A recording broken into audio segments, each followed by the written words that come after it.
तो आज हम समझेंगे जेल इलेक्ट्रोपोरेसिस। तो यहाँ पे एनसीईआरटी में पेज नंबर 198 पे है ये। तो यहाँ पे दिया हुआ है separation and isolation of DNA fragments. The cutting of DNA by restriction endonuclease result in the fragments of DNA. यानी अपन को पता है जैसे रेस्ट्रिक्शन एंडोन्यूक्लियस होता है ना, वो ना डीएनए को ना फ्रेगमेंट्स में कन्वर्ट कर देता है। This fragment can be separated by technique known as gel electrophoresis. यानी कि हम पता चलेगा, हम देखेंगे इस जेल इलेक्ट्रोपोरेसिस में क्या होता है। Since DNA fragments are negatively charged molecules, they can be separated by forcing them to move towards the anode। यानी कि जैसे ये यहाँ के साइड हो गया, क्या बोलते हैं उसको, कैथोड, यहाँ के साइड हो गया एनोड। यानी कि यहाँ पे एनोड हो गया कैथोड, यानी कि ये कैथोड से एनोड के साइड मूव करते। तो ये इंपॉर्टेंट लाइन है, टुवर्ड्स द कहाँ के साइड, एनोड के side, under an electrical field through medium matrix.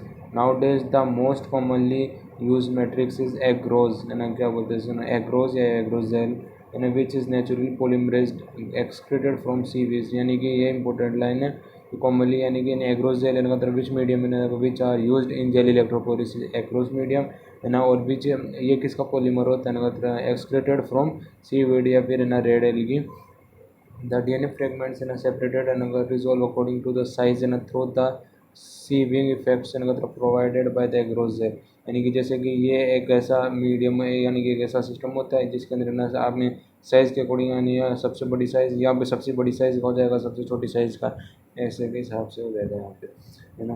तो it is agarose the smaller part fragment है ना, the further it moves look at figure 1.3 at which end of the gel than sample was located. यानी कि अब अपन को पूछा कि यहाँ पे कौन सा साइड है, यानी तो अपन को पता है क्या कि इनमें छोटी साइज़ का दूर जाएगा, तो यानी कि स्मॉलेस्ट हो गया, तो यानी कि क्या कि इस साइड से नहीं इनको भेजा गया था, है ना।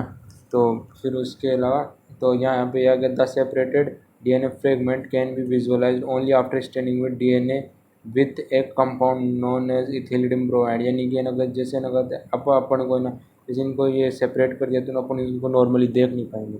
अपन को देखने के लिए अपन को क्या करना होता है, यहाँ पे एक ना कहता है केमिकल होता है, वो कहना इथिलीडियम ब्रोमाइड है ना, तो वो उसको है ना उसके प्रेजेंस में देखा जाता है ना, कहना फॉलोड बाय एक्सपोजर टू है ना एक्सपोजर टू मतलब यूवी रेडिएशन। यानी कि वो एथिलीडियम ब्रोमाइड के बाद में followed by exposure to UV radiation, यानी कि फिर उसके बाद में यूवी रेडिएशन के अंदर डाला जाता है ना। You can not an see pure DNA fragment in the visual light and without an staining. यानी क्या बोलते हैं, अगर इथिलीडियम ब्रोमाइड है ना यूवी लाइट के बिना अपन है ना क्या बोलते हैं फ्रेगमेंटेड डीएनए होता है उसको नहीं देख सकते हैं ना। You can see bright orange coloured and band on DNA in ethidium bromide stained gel and expose to UV light. यानी कि जो कहता है अपना फ्रेगमेंटेड डीएनए होगा ना, यानी कि जो अपना क्या बोलते हैं उसको वेक्टर वाला डीएनए, जो अपन ने फोरिजिन डीएनए होगा ना, वो ना किसा ब्राइट ऑरेंज कलर का हो जाएगा।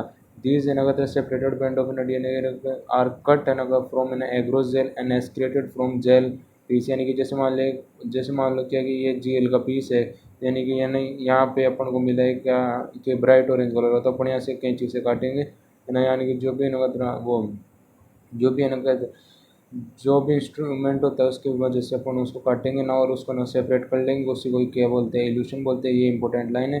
The separated DNA fragment cut and out from agarose gel and extracted from the gel piece. This step is known in elution. The DNA fragment purified and in this way are used in contrasting recombination DNA by joining them with vector cloning vector, है ना। जैसे हमने एक बार दोबारा पढ़ दिया, the DNA fragment purified in this way are used in constructing recombinant DNA by joining them with cloning vector. यानी कि हम ऐसे बताएंगे जैसे जो अपन को यानी कि जो फोर्जिन डीएनए मिल गया ना, तो अब अपन उसको ना क्या बोलते हैं ये जो वेक्टर डीएनए नाम कहते हैं उसके साथ ज्वाइन करेंगे और है ना क्या, और उसको ना अपन क्या बोलते हैं उसको रिकॉम्बिनेंट डीएनए टेक्नोलॉजी के अंदर उसको यूज़ में कर देंगे। अब जैसे यहाँ पे वेल्स हो गया, largest and smallest typical agarose gel showing migration of undigested lane first. यानी कि अनडाइजेस्टेड, ये इंपॉर्टेंट है, लेकिन यहाँ पे अनडाइजेस्टेड यानी कि फ्रेगमेंट्स में डिवाइड नहीं किया इसको, and digested set of DNA from, यानी कि यहाँ से सेकंड थर्ड फोर्थ इसमें डाइजेस्टेड, ये क्या है undigested. Thank you very much.